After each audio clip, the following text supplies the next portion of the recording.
Shalom shalom bakunze ibiganiro byacu ndabasuje mwese aho muherereye mbifuriza umwaka mushya muhire ndizeye ko mwagize ibihe byiza byo gusenga kwishimana n'abanyu ndetse namwe mukongera mukitekerezaho Imana ko yongeye kuduhuza hano ku meza yayo kugira ngo dusangire umugati ari ryo jambo ryayo atari umugati wari wo wese ariko umugati w'ubugingo umwanya wanyu muke ndashima Imana ko mwafasha akanya ko kuza uri mushya ndakwakiriye hano nta kindi dukora tuganira ijambo ry'Imana mu buhamya mu kuryigisha ndetse n'amadeba n'ibindi byose ko Mwuka Wera adushoboje rero ku mugati w'ubugingo twakoze ibikorwa byinshi twarigishije ijambo ry'Imana twararisangiye twakoze n'imirimo ya sociale twarebye abana bakeneye ubufasha bw'ishure turongera dusangira nabo Noheli ndetse n'abadushigikiye Imana ibaho umugisha ukaba ukeneye kumenya neza aya makuru uzatwandikira tukugeze kuri abo bana ndetse n'iyo miryango ifite ibyo bibazo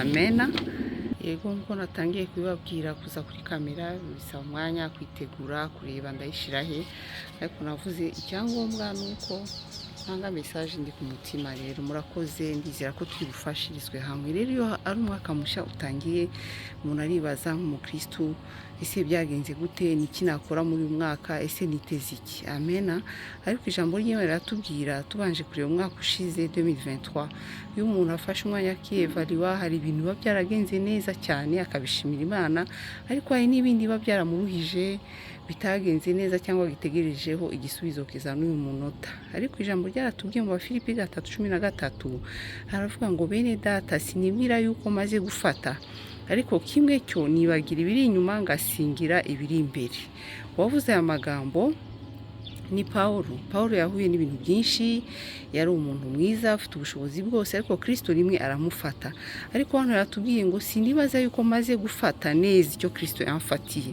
bene data uzi ko gukizwa kawe uba wafashwe n'Imana Yesu aba yagufashe aba yagukuye kure akakwemeza akakubera umugabo kunesha pe ariko Paulo n'ubuhanga bwe n'ubwenge bwe bwose yaravuze ngo sinibwire ko maze gufata icyo Kristo yamfatiye uyu Paulo nanone ni umuntu wagize ibibazo byinshi bigeragezo byinshi ararwana arababara arafungwa azira Kristo nk'uko nawe yaratoteje itorero ry'Imana ariko yaravuze ngo nubwo bigeze aha sinibwira ko maze kurangiza ko ari kwibanga ryanjye bene data nuko nibagira ibiri inyuma ngasingira ibiri imbere twebwe rero nk'abakristo twibagira iki biri inyuma umwaka washize ndagusaba ngo wibagire ibyakunesheje ibyaguciye intege ibidashoboka ongere kandi ugire ariko Paulo yahoze yiremamwe ibyiringiro nko Dawidi yabigenje aravuga ngo nibagira ibiri inyuma ngasingira ibiri imbere twebwe ibiri inyuma ni ibiki hari n'igihe abantu bajya muri success umwaka wa 2023 ukaba barakugendekeye neza ukabona ibintu byiza utigeze kubona ariko ukamera nk'usinze ibisubizo bene data rigiye gukizwa ko umuntu tukumenyera mu gusubizwa kwe wenda Paulo yagize ibibazo ariko urimo kwa message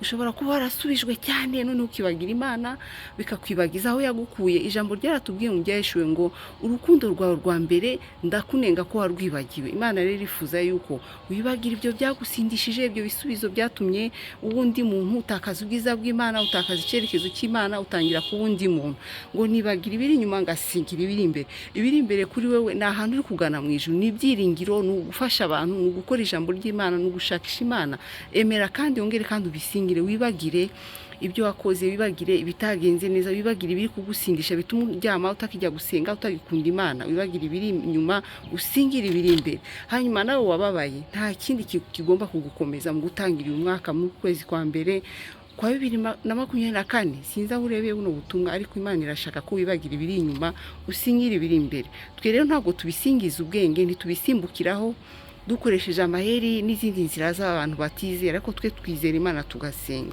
rero ikintu kizakuranga muri 2024 nuko wakongera ukiremamwe ibyiringiro mu mwami ijambo ryaravuze hano muri Yesaya 43:19 niho tugiye kureba none kugira ngo dutangire umwaka tuzi neza aho turi kugana n'Imana twizeye haravuga ngo dore ngiye gukora ikintu gisha ubu ko kigiye kwaduka ntimuzakimenya nzaharura inzira mu butayu ntembeshe imigezi mu kidaturwa Imana itwemereye hano muri Yesaya 43:19 yuko igiye gukora ikintu gishasha, something new. Sinzi ibyo wasengeye, sinzi ibyo wasabye, sinzi ibyo wabwiye Imana, ariko ijambo riratubwiye ngo igiye gukora ikintu gisha ku buzima bwawe. Ntabwo mbikubwiye ngo gutere morale, ariko umukiranutsi azabeshwaho no kwizera. Ugomba kugira hope muri 2024. Sinzi ibyakubabaje, sinzi ko bitagenze neza, sinzi n'ibyo urimo guplaninga uyu munsi. Ugire kugira ibyiringiro, nicyo kidutandukanya n'abandi. Haleluya. Tuzabyiremamo gute? Mu gukunda iby'Imana, mu gusenga, mu kumva icy'Imana tuvuga. We birimo kugora, wowe udafite ishusho y'ibintu ugiye kubamwo, wenda utangiye urugo rusha, wenda utangiye business nsha, wenda ufite plan nsha, ariko Imana yakubwiye ngo dore ngiye gukora ikintu gisha cyadutse. Amen. Imana yacu ntabwo izaduhoza mu bintu tudasobanukiwe. Ijambo ryarambwiye muri Zaburi 25 ngo ntabwo ari kubizahora kubizeye. Amen. Ntabwo bizahora bimeze gutyo umuntu utumva neza ibyo urimo, utareba aho uzaza. Imana izaziguhe clear picture, igukorere neza, bigende neza, bitungane. Amen. Ngo ubwo kizakorwa ngo ntikizamenyekana, ngo kandi izaharura inzira mu butayu. Ubutayu bwawe simbuzi, ariko Imana yo twizeye, Imana ya Isiraheli, Imana y'umwami wacu Yesu Kristo iratubwiye ngo nzakinzira mu butayu. Amen. Ubutayu naho hantu ubona biri impossible, aho ubona bidashoboka kubwo umugambi wayo gufiti, kuko ushobora kwibwira ngo bizashoboka, ari imigambi yawe, ari imigambi y'abana b'abantu, ugasanga Imana ntibishigikiye. Nimureke rero kwizera kwacu gusohoza imirimo yako. Niba urimo kugeragezwa, ihangana, ubwo butayu Imana izakinzira ikujyana aho ishaka, nk'uko isezeranije hano ngo ntembeshe imigezi mu kidaturwa. Amen. Hanyuma Yesaya, hope ni ukeneye kwizera. Yesaya 40:31 yaravuze ngo ariko abategereza Uwiteka bazasubizwamo intege nshya. Ikindi kizagufasha kwizera bitera kuremwamo intege nshya, ukongera ubaye kuba fresh, ukongera kuba muzima, kuba umuntu wishimiye iby'Imana, kuba umuntu afite ibyiringiro, kuba umuntu akomeye. Imana birashoboka ko yakongera kugutera ibyiringiro, ukishima, ukanezerwa. Ngo ariko abategereza Uwiteka bazasubizwamo intege nshya. Ukeneye intege nshya, nanjye ndazikeneye. Icyo dusabwa rero ni igiki? Ni ukugira ibyiringiro, hanyuma tugasenga, tukabaho Imana idushaka. Bazatumbagira mu kirere, bagurukishe amababa nk'igisiga, baziruka be kunanirwa, bagendagende be gucogora. Amen. Bazagenda be gucogora. Ibyo ni by'Imana ishaka. Yesaya 40:31 twizera ngo Uwiteka azadusubizamo intege nshya. Icyo ni icyambere. Niba uzikeneye, ongera wizere nkanjye. Bazatumbagira ngo mu kirere, bagurukisha amababa nk'igisiga. Igisiga nkivuze ntabwo twarangiza video y'abandende cyane. Igisiga ku bantu bakora ubushakashatsi bavuga ko ari ikintu kiguruka kure cyane, ndetse Imana iguha imbaraga zo kuguruka. Ndahanura ku buzima bwawe ujye hejuru, ku buryo ureba utwo tubazo twawe, ibyo bibazo wabonye muri 2023 cyangwa ibiri kukugerageza ubu, ubirebe nk'akantu gatoya cyane, ubirebe nk'akantu gato cyane, uguruke hejuru nk'igisiga. Ngo bazatumbagira bagurukisha amababa nk'ibisiga. Imana ikubona nk'ishobora kugutumbagiza. Sinzi uburemere wumva w'ibyago, ibigeragezo biri kukumanura hasi, ariko Imana yacu Imana idushira hejuru ya problem, ikatugira hejuru, tukaguruka, tukareba. Uramaze kubona uri mu ndege, ukabona utuzu tubaye duto kandi cyari kietaje kinini. Nibyo Imana yifuza kugukorera. Ngo ariko condition nuko uri umuntu utegereza Uwiteka. Baziruka be kunanirwa. Iyi si tubamwo n'ukwiruka. Abantu bari muri course y'amafaranga, y'iterambere, yo kumenyekana, y'icyubahiro, yo kuva mu bwiza bajya mu bundi. Si bibi, ariko ko kwirukanga, mbese ntabwo tuzagira imiruho nk'abirukanga batazi iyo bajya. Paulo yaravuze ngo siniruka nk'utazi yajya. Nta nubwo nkubita ibipfunsi nk'ukubita mu kirere. Twebwe turiruka, ariko ngo Imana itwemeje yuko tutazananirwa. Mbese hari ubwiza bw'Imana buzadutwikira ku buryo nta munaniro tuzumva. Mbese nawe urabishaka ibyo bintu? Ndagusaba wongere kandi wibagire ibiri inyuma, usingire ibiri imbere. Ngo bazagenda be gucogora no kubivamo.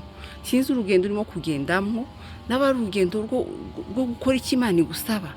Ntabwo uzacogora. Gucogora ni uku giving up. Hari abantu bafata icyemezo bakavuga uyu mwaka ngiye kuwutangira nakora ibyaha, nakora iby'Imana idashaka, ariko agacogora muri uko kwiruka nk'uko twese twiruka, akabivamo akabundi muntu. Icy'Imana ikwisabiye rero ni ukugira ibyiringiro, ugategereza Uwiteka, hanyuma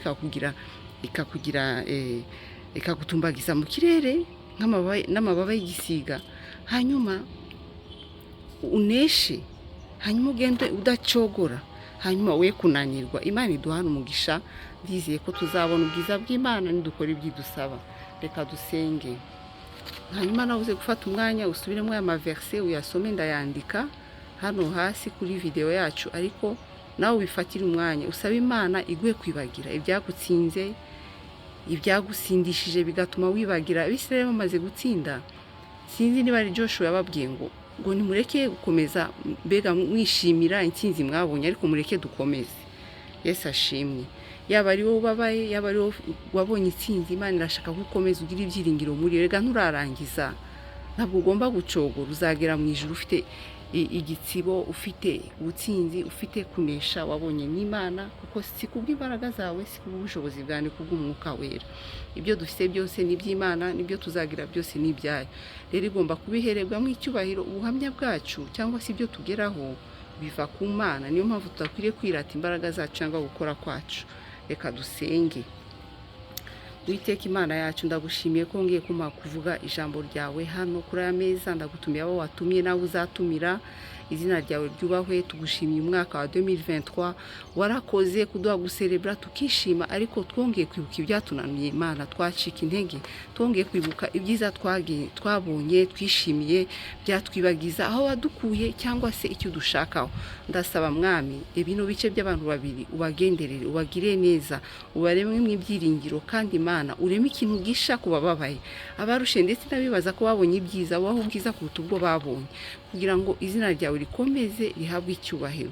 Nuko Mana uzaturinde, tuneshe, tuguruke, twiruke tutananirwa, kandi Mana tudacogora, kugeza igihe tuzakubona tukambikwa amakamba yawe. Izina ryawe ryubahwe iteka ryose. Ndagushimiye ibyo ukoze uyu munsi, ndagushimiye umuntu uremye mu ibyiringiro, ndagushimira umuntu ukomeje, ndagushimira umuntu ugaruye mu nzira yawe, byose ubiherebwe icyubahiro. Uyu ni umunsi mwiza waturemeye, n'umwaka mushya uturemeye, tuzawunezererwamo, tuzawishimira, kuko abiringiye Uwiteka ntabwo bazakorwa n'isoni, kandi siko bizahora kuba kwizeye. Izina ryawe ryubahwe iteka ryose. Amen. Imana ibahe umugisha, naho utaha.